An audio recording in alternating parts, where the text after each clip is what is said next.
Tingnan natin yung tagtag sasabihin ko sa inyo ito yun. Dito tayo sa matagtag na ano ayan, patry natin yung shock kung gaano kaganda. Ayan. Ayan. Oo. Tagtag check.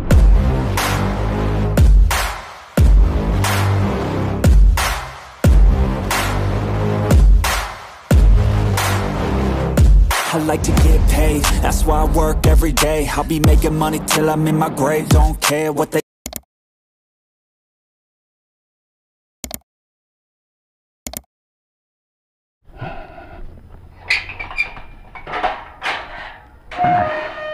Uy, anong motor to?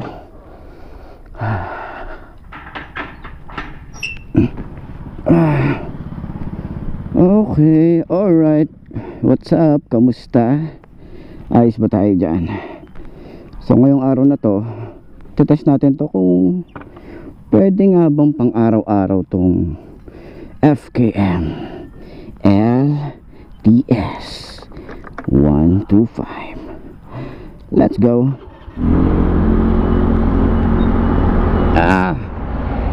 So what's up? Kamusta? Ayos ba tayo dyan? So ngayong araw na to, ito yung title natin, first ride impression. Pero actually nakaka 37 kilometers na ako mula nung nagpagas tayo, full tank to, para at least makita natin kung ano nga ba yung consumption niya kapag daily ride, diba? Daily natin, commute natin to, kung ilang araw aabutin sa atin. So ang biyahe ko kasi is 16 kilometers papunta. Pero gusto ko yung nito braking nito, kasi napaka-responsive nung harap pati yung likod. Pero grabe, kailangan talaga familiarize mo muna yung motorcycle bago kayo mag long ride. Kasi nung unang nahawakan ko to, talagang pinamiliarize ko muna kasi malakas nga yung preno. Tsaka napansin ko lang dito, dahil nga maliit yung motor, medyo nagwi-wiggle siya. Pero kaya ba nating kaya naman nating bitawan, kaya lang may konting ganun siya, may nginig siya. So okay naman siya, napansin ko lang kasi ginamit namin to ni Mami nung pumunta kami sa hospital. So pag mag-isa ako, matagtag, ramdam ko yung tagtag, diba?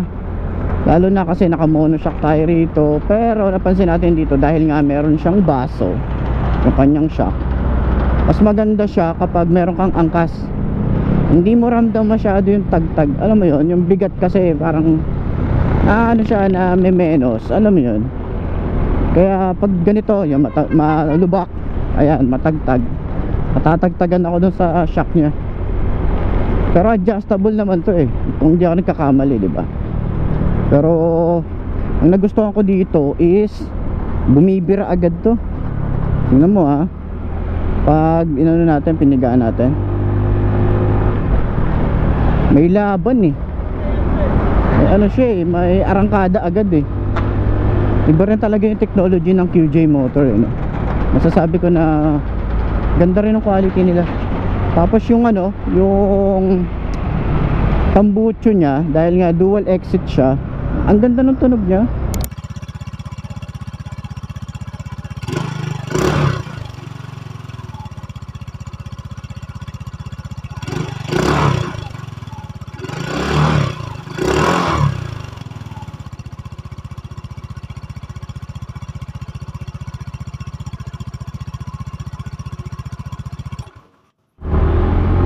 Ayun arangkada agad siya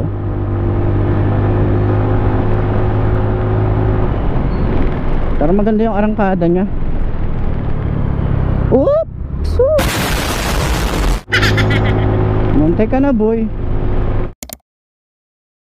Yung chill lang yung rides natin, tsaka pang daily commute, masasuggest ko na pwede nyo to gamitin, lalo na kung ito yung magiging beginner bike nyo. Mapababae, lalaki, abot natin to. Ayun, ganda nung siya, niya napaka responsive, diba? Pag pinaglaan natin yung yung brakes, grabe, sobrang responsive. Kaya kapag bigla kang pumreno tapos nasa buhangin ka, sigurado slide ka, boy. itukod mo na yung dalawang mong paa para hindi ka masyadong mabuwal, tapos alalayan mo. Kailangan talaga matatag yung kamay natin dito eh. Ang gusto ko rin dito ano, ang ganda nung ano eh, busina eh. Hindi ka na magpapalit, di ba? Ano na eh, brusco na yung tunog niya.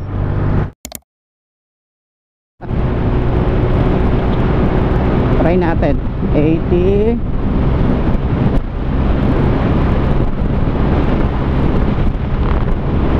90,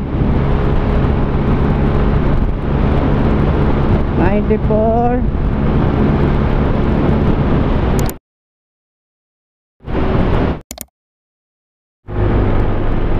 Tingnan natin yung tagtag sasabihin ko sa inyo ito yun. Dito tayo sa matagtag na ano ayan, tatry natin yung shock kung gaano kaganda.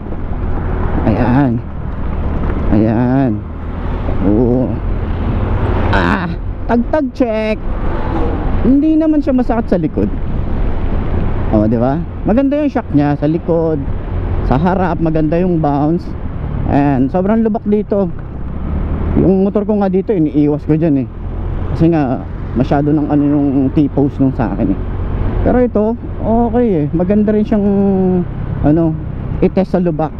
Lubak check. Walang lubak sa Bulacan. Grabe kayo, hindi naman malubak dito. Hindi naman dito malubak eh. Yeah, tapang mag-test ano. Yan talaga durability ng ano, durability test, diba?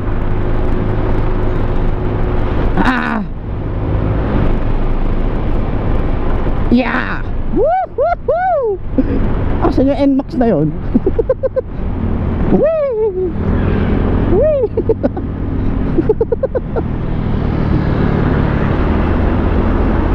Panis! Ang ganda ng bounce.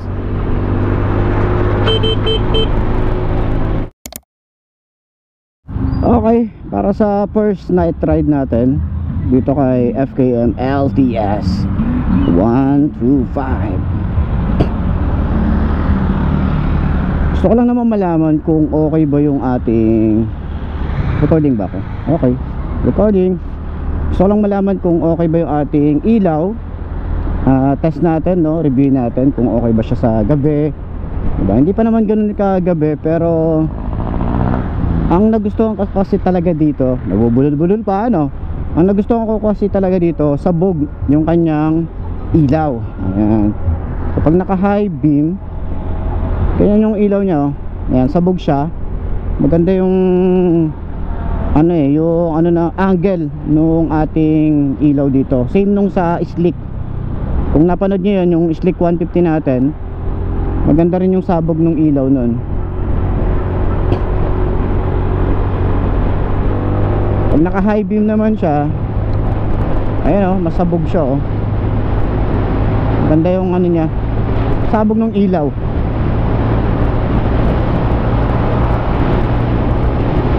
Ganyan pag naka high beam. Hindi ko alam kung nakikita nyo pero para sa akin, ayan yung low beam nya, ito yung high beam. Yan, low beam, high beam, diba?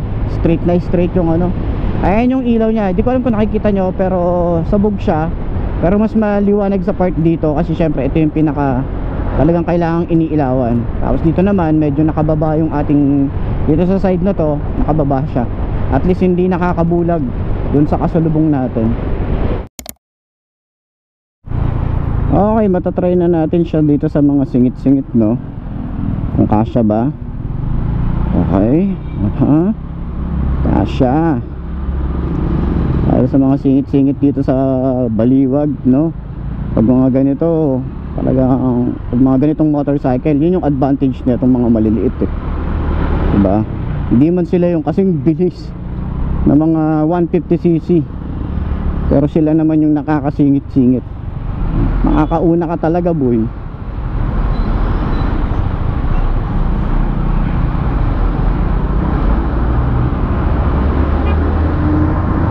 Nice.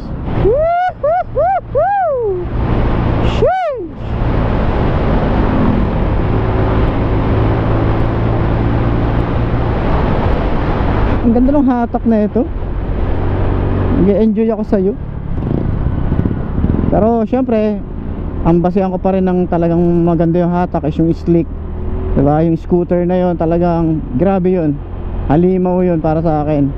Sa 400cc naman, si Falcon pa rin. Yan. So makakatry tayo ng mga big bike sa mga susunod. Okay, yung abot na natin.